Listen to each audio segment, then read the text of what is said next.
Hello, and thank you for listening to this week's episode of Secure Insights with NDK Cyber. NDK Cyber, first and foremost, are a cybersecurity talent organisation. We recruit people on a global basis for vendors, for service providers, for end users, all the same. And we started the podcast as a way to shine lights on certain areas of cybersecurity that maybe aren't being talked about enough, or very hot topics in the industry at the moment. And this week, very excited to be joined by Heather Benwell. Heather is the Chief Marketing Officer for an organisation called Challengeword. Now, Challengeword look at a real growing problem in the cybersecurity space at the moment that's all around social engineering. It kind of ties into the whole multifactor authentication piece, but really looks at a gap where people are able to social engineer, whether that's phishing, smishing, traditional phishing, deepfakes. We discuss a whole load here. There's stats and war stories and everything else to back up what we're talking about. But pretty insightful, pretty scary. So hope you enjoy and open to feedback as always. Heather, thank you for jumping on. Yeah, thank you for having me, James. Appreciate it. Time. All good, all good. I'm excited to talk MFA. We can do all things multi-factor authentication, and excited to learn and about social engineering. Social engineering. Why I've got to have all these different apps on my phone, why I've got to have codes everywhere, and all that sort of good stuff. But I understand there's a lot of stuff out there about how it's on the rise. So I guess just before we get into all of that, I would have done you an introduction before sort of the podcast here, but just to really do it justice, are you okay to give us a brief overview of yourself, your background, who Challengeword are? Sure, of course. So I'm Heather Benwell. I'm currently the CMO for Challengeword. We are a patent pending, first to market MFA for real life interactions. So technically, there's a phrase or code or pin, but it's not the same as the regular MFA. This is actually validating that the person you're talking to is who they say they are. So we know a lot of social engineering scams are going on. So this is to fight that human element where you have a lot of impersonation and scam calls going on. And this is to really know that that's that person outside of a computer sending you a code. So that's what we're doing now. I have, 25 years of marketing experience across a vast range of different industries, nonprofit, for-profit, corporate, small company. And, really just came to this because I get scam calls all the time. I understand the problem and, wanted to be part of something new that's actually helping people. I think as I've advanced my career, it's really important for me to do something that is beneficial to the world, not just to make money, not just for, purely profit alone and, making people, eat more sugar or drive cars that, pollute the earth and whatever. This is something that actually gives you a sense of security and benefits your day-to-day life. So that's why I'm here. Love it. Well, let's get stuck in. So in fact, you sort of touched on one of the points there. So I sort of introduced this broadly as MFA. There's a social engineering piece to that. So that social engineering bit, if you like, if we jump into that. So what is the social engineering, I guess? What is social engineering within cybersecurity? What's the problem? Who's at risk? What is this whole area we're looking at? Yeah, absolutely. So, I didn't understand what social engineering was, but once it was explained to me, I knew what it was immediately. So the term social engineering sounds big and complicated, but really what it breaks down to is it's the manipulation of a human person to get them to take some sort of action or provide you some sort of information under false pretenses. So that's kind of like dictionary break it down language, but really it just means somebody is going to come at you in some form of communication with some legitimate looking information to try to get you to click a link or log into your system and or give you your password or give you your mom's birthday or your birthday or some sort of information that they're missing to be able to steal your credentials, log into your account, and get you to do something, get deeper into your organization if it's at a company, or on a personal level, it could be, you get those texts like toll road, your account is overdue, you need to go take some action, your Amazon package can't deliver, you need to click here. So there's all different forms that it takes, but it really is just that manipulation of that human interaction that gets them in that front door into your organization or into your personal, credit card accounts or whatever they need to fully steal your identity or to get you to do something that is going to unintentionally hurt yourself.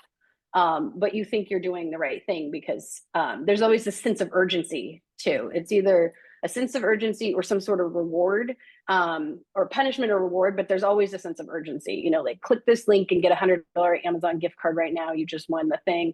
So that could be, a carrot or a stick. But there's always this sense of urgency so that you're not thinking clearly. They catch you on a bad day. You're in the middle of something else. This thing comes up and you feel like there's enough information for you to take some sort of action. And there's different mechanisms that in different mediums that can come in. There's emails, traditional phishing.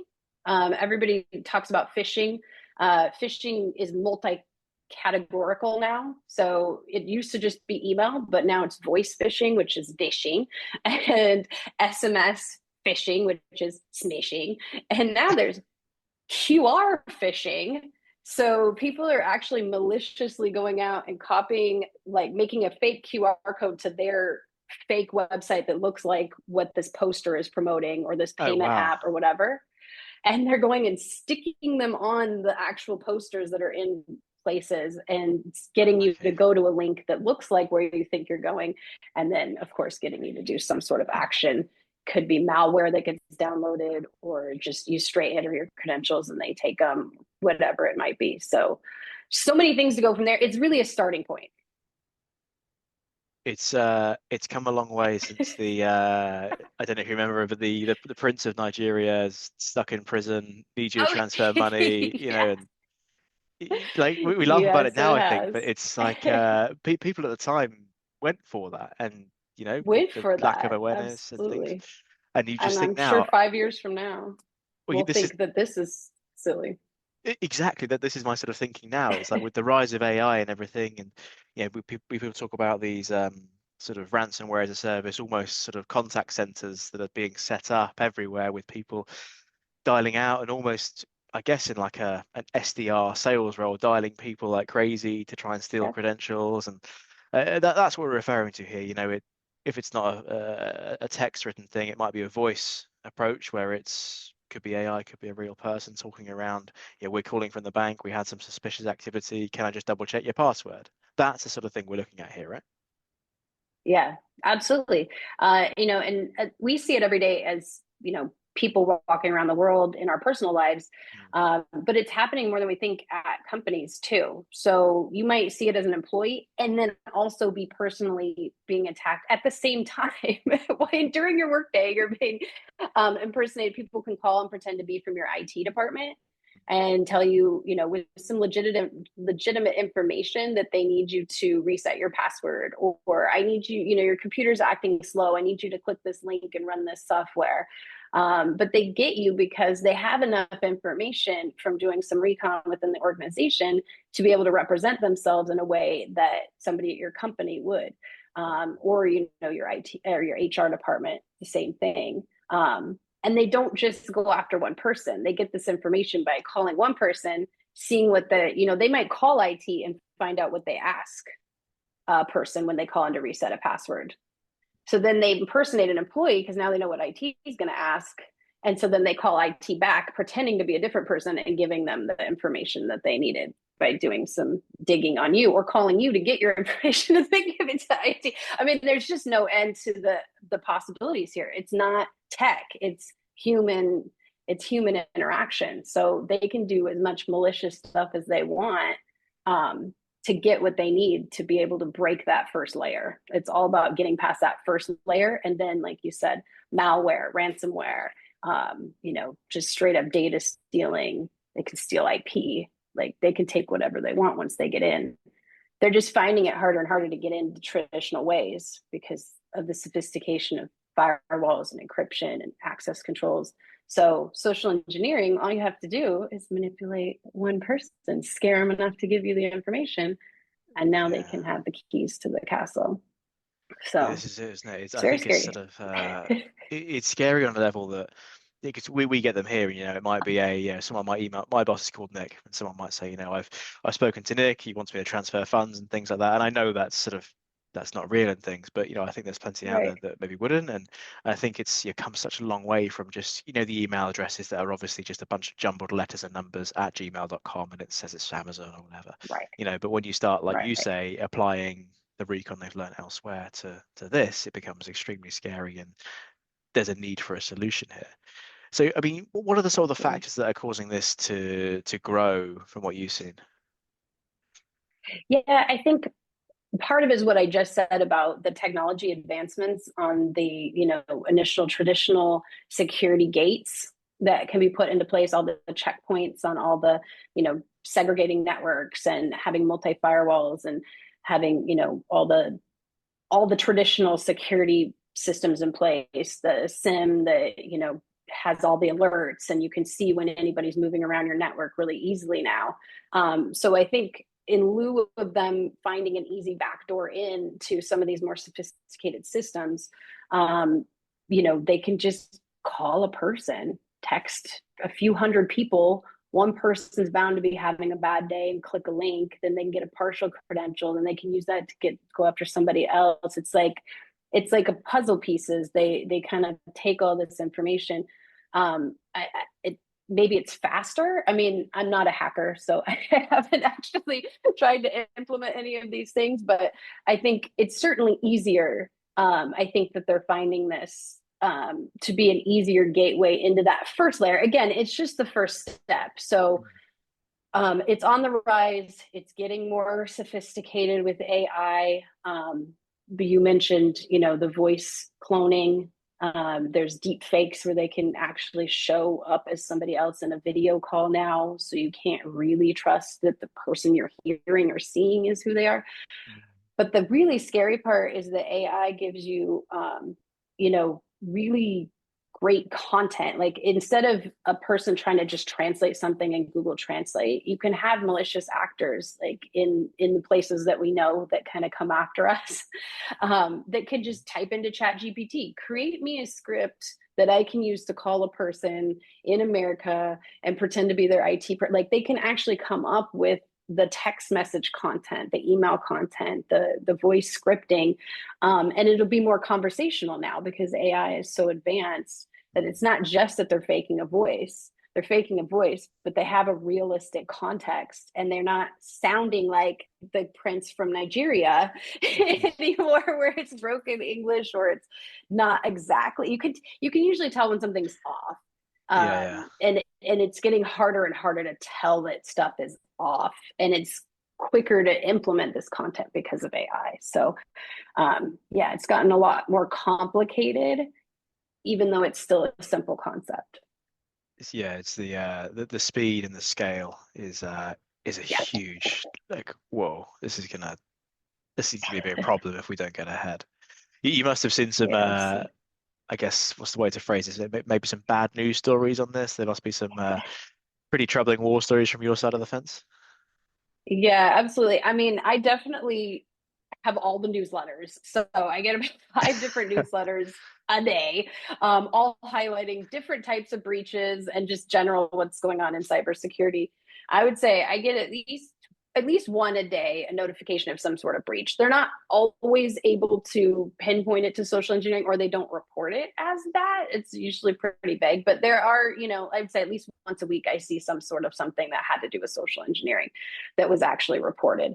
But some of my favorite ones, I mean, the first one is, I don't know why, I think it's just because I like Vegas, but the MGM hack of 2023 is something that I keep coming back to it because it's so relatable. Like I could see myself being in Vegas, staying at MGM, and then everything just going dark and having a horrible, miserable time. They were attacked in 2023. Somebody called their IT department. They called and got an IT employee to reset their password. That was it, yes. So yeah, so they impersonated an employee and got them to reset their password. And then they were able to get into the network, and they shut down operations is what they did. They locked down all the information. They encrypted all of the data so that they couldn't access any of their systems. And then they ransomwared it back to them. So they were out for, I think it was between 2 and 3 days, like the whole process. They might have got some stuff back online, but I think the whole thing end to end was about 2 to 3 days. But people were locked out of rooms. The slot machines didn't work. They had to hand calculate payouts. Wow. They couldn't purchase anything because their payment systems were down. I mean, just think about like you couldn't access anything that's electronic anymore. So they were just completely disrupted. And it wound up, they reported $100 million for those 2 to 3 days of like loss of operations. And I guess that includes the ransomware, and that's what was reported. And then just January, there's another $45 million settlement. I think there's like a final ruling in June for them for the payouts to the people that were, inconvenienced during their stay. So $145 million is reported. But I mean, I would never stay at MGM again after that, especially if I was there or anybody related to those people. Like, just in case, like, am I going to book at MGM or am I going to book at a different hotel? So there's that long tail, brand reputation thing that comes after that just makes it, really, really invaluable, like in a way that you can't put a price on it. What do they say? Yeah. But it's so priceless. It's a priceless interaction, not in a good way, in a bad way. Yeah. It is, and it's one of those. I think, like you say, it's a really good example to use. Not that we're celebrating they got hacked or anything, but more of a case of like, if it can happen to MGM, which is a brand that's recognized globally. It's been in Hollywood cinema. It's one of the cornerstones of Vegas in my mind's eye. Anyway, you might have another opinion on that, but then it's people that are affected. It's the operations. It's a lot of money going through, and like you say, the 145 million today is not a small figure in anybody's books. No one's looking at that and going, it's only 145 million. It's pennies, it's just pennies on the dollar. There are some people out it there might be to them, but I don't know. Well, Exactly. It's striking. But that future loss of income, like, who even knows what that could be too? So that's where I think they really get hurt. Like, they might be pennies to them. Okay, 145, whatever, we'll calculate that. But if their revenue just starts tanking after this and they go to a really, plateauing bad down spot for their financial, like, because they're not gaining new customers, because they're losing, loyal customers because of it, or those people that dropped in and were like, I'll never stay here again. That will never have the calculations for that, I'm sure. No, I don't imagine that'll be too sort of forthcoming with that. I mean, it's I always think when it's like an MGM thing, they're the ones we hear about. They're the ones that make the big headlines because of the big splashes. Right. But there must be. I mean, do you have any sort of stats around like other? Is it one of these things that's like an attack a day, or there's an attempt every 4 minutes, or something like that? Because it must be insane. So a couple of the statistics that we kind of hone in on. It's part of our initial research to get into this space to just see if there's really a demand for it or need for it. Demand's not quite the right word, but definitely a need. So phishing attacks, that's the voice phishing. They are up in the latest report from CrowdStrike that just came out earlier this year. It's up 442% between the first half of last year to the second half of last year. It's 442% increase in voice phishing. So that is not just me saying that, and that's a cybersecurity company doing a report on and finding something that's outside their realm of something they solve. So it was an interesting statistic to initially see. We had it at like 100-something% in a previous statistic. And then this new one even though we knew it was bad, it really even just blew us away. We were astounded that that's happening. And again, I think it's because of it's just so much easier for AI to create these scripts and put out the content to be able to do the calls. But another staggering, I guess, statistic that you might find interesting is 98% of all cyber attacks usually have some form of social engineering component. So of all cybersecurity attacks, Wow. 98% of them have some sort of social engineering component that has led to that. So yeah, it's definitely that first step is like I was saying, it's the first step to a breach. It's not the breach. They can't ransom you by getting one person's credentials, but then they leverage that to go deeper and deeper into your network, and then eventually can do all kinds of sorts of things. So if you can stop that first breach, then they're going to have to really come at you from a more sophisticated way, which a lot of these companies are pretty locked down. So it's really a gap right now in their security. And then the third statistic that we kind of talk about it is that individual organizations face over 700 social engineing attempts a year. So it's not just that they try to get in one time and they're like, oh, we couldn't social engineer them.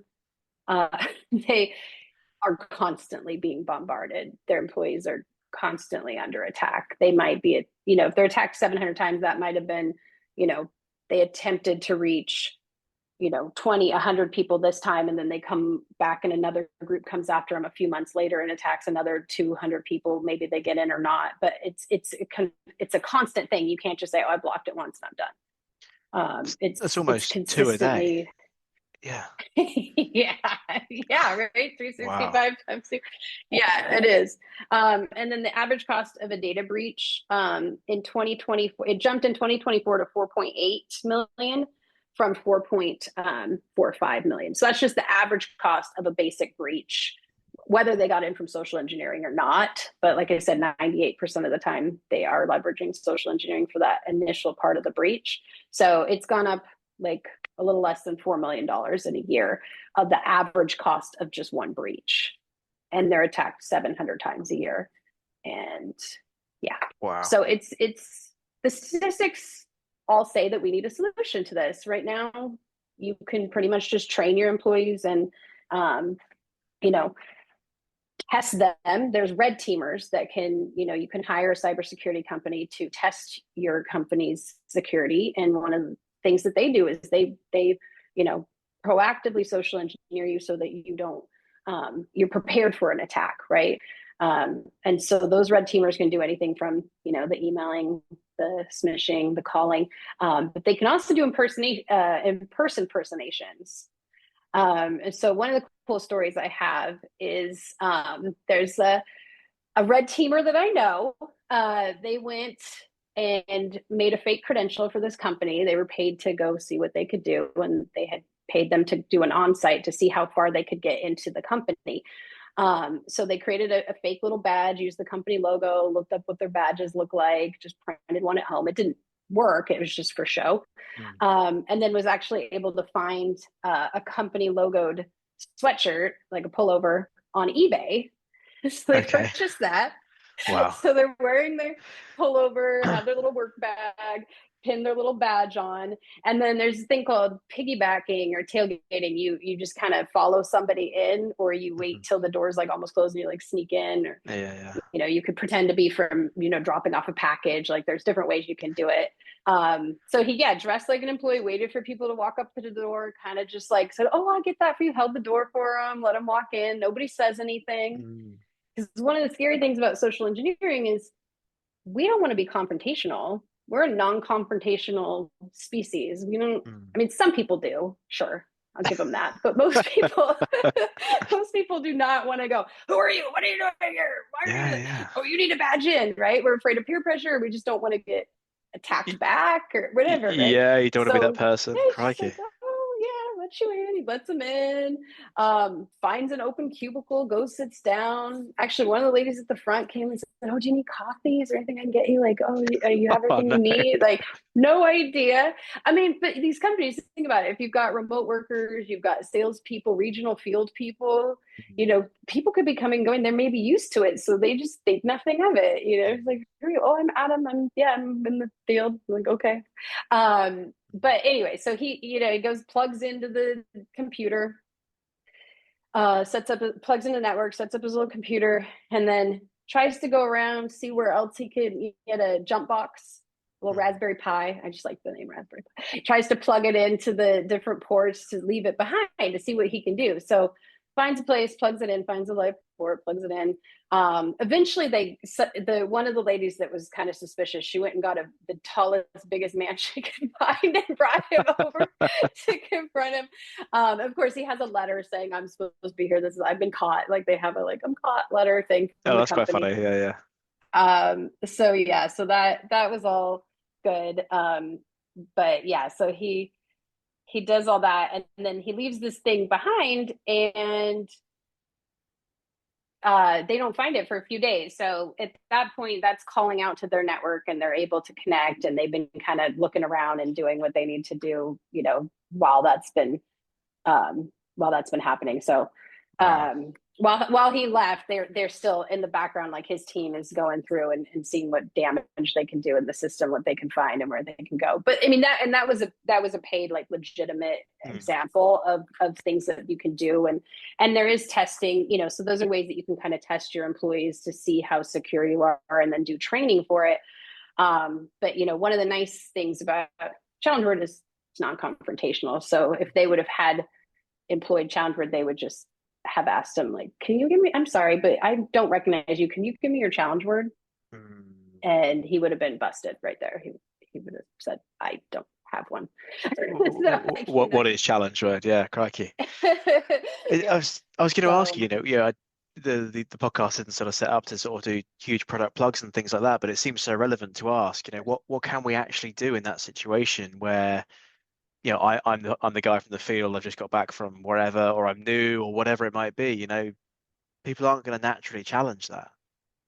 Or you have the right. seniority thing of, like, I'm the new CXO or whatever it might be, that you're not going to challenge that either, whether it's in person or in voice or in writing. So Challengeword is obviously a solution to that. How does it work?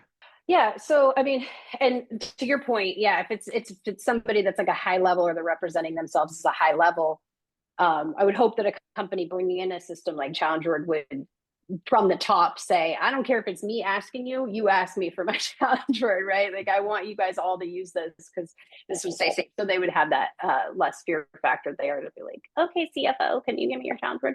But the way it works is it's built on the security of your already verified SSO provider.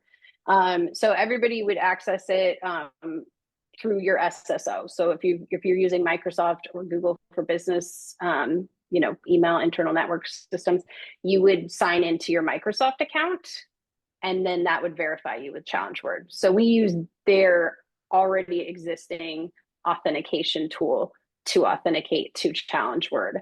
So once you've done that, you have the app on your phone, you have it on your desktop. If somebody calls you or texts you or we run into them in person, all you have to say, if they start seeming off, like, "Hi, it's Fred," and you're like, "I don't know Fred from IT," or even if you do know Fred and they're faking the voice, like, you can always just have this policy that if anything sensitive is being asked, you need to ask for your Challengeword. And all you do is just say, "Oh yeah, sure, Fred, I'd love to do that. Provide you that information. What's your Challengeword?" They pull up their end, they say, "I called them." It gives them a word, PIN, or alphanumeric code. You type it in, and then it gives you a list of names.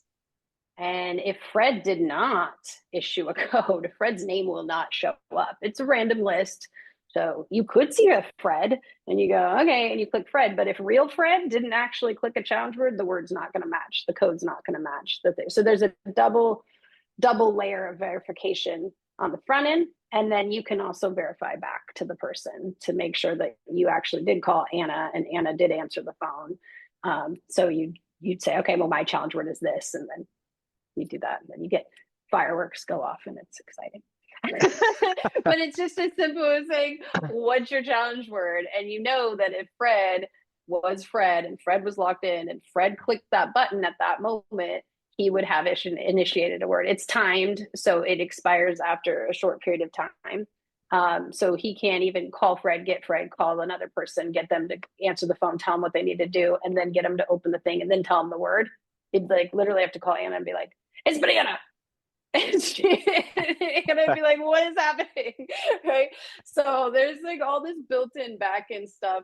that makes it really easy for the human side to just do the process, where Yeah. it's protected, with technology, so that it actually is safer than, just believing Fred. Just believing. Don't never trust Fred. Sorry for anyone that's Never listening trust called a Fred. Fred. I We've know. really hammered you Sorry, today. Fred's of the world. Yeah. Yeah, yeah. Fred, because Fred's had everybody a hard always time. uses Bob, but you Bob, gotta give Fred some love. yeah, Fred and Bob are just untrustworthy in my eyes. That's well, yeah, Heather, I usually leave these things pretty concerned about certain aspects, but this in particular is has put me up Fear Street, so thank you for that. I'm gonna sort of Oh, great. I'm gonna second guess everything I do this week now, No, I don't want to fear monger. Yeah. I mean, you trust your gut. You know when something's off. Don't be afraid to confront people in general and say, yeah, this doesn't sound right, or just stop the conversation. You don't even have to say anything. Just hang up the phone. Ask them to call you back. Ask them if you can call. I mean, you don't tell them you're going to call the regular line, right? Like they're calling from your bank. Say, I'm going to call the customer service office and get to you. What's your name? I'll ask for you through there. If somebody sends you a link to a website, Google get to the actual website that is your trusted source. The guy that does I've Been Pawned just got hacked. The Australian guy that anybody's data that's breached, he has that website that posts Yes, I do. Yeah, all the breaches. Yeah, so he just got phished from a MailChimp scam. No way. And so they got his database, like an old database, I think, but they were able to access it. And he posted, he was like, I got stuck. They got me. But he could have stopped and he didn't take the time. Like that's the thing, is if you're in a rush and you get stuck. So just don't get yourself stuck. Like take a minute, take a beat. It's not that urgent. If your bank really needed something, I'm sure they would not call you, first of all. Your life savings are not about to disappear. It's okay. Right. Yeah. Hang up, call them back, check your account on your actual app securely. Take a beat. It's not that urgent. They're not sending the police to your house. Like you're gonna be fine. Nothing is that urgent. Nobody cares that much about these things. For a small thing, like your overdraft, they're sending the police. I mean, it's not happening. Take a beat. Indeed. And like you say, I think the I've Been Pawned guy, it's a good way of, if it can happen to him, it can happen to anybody. Like spread awareness. Like these things are getting really, really like real now, and so the more we can sort of share, we can better everyone, hopefully. But Heather, thank you for jumping on. It was great to chat and run through these topics. If not a little bit scary, it's good to get it out there. So sounds like you guys are having a good year so far. So we'll wrap it up there. And if people want to get in touch, we'll chuck some LinkedIn stuff below, and then we'll kick on from there. Awesome. Thank you, James. This was great. Cheers. Take care. Appreciate you having me on. Okay, bye.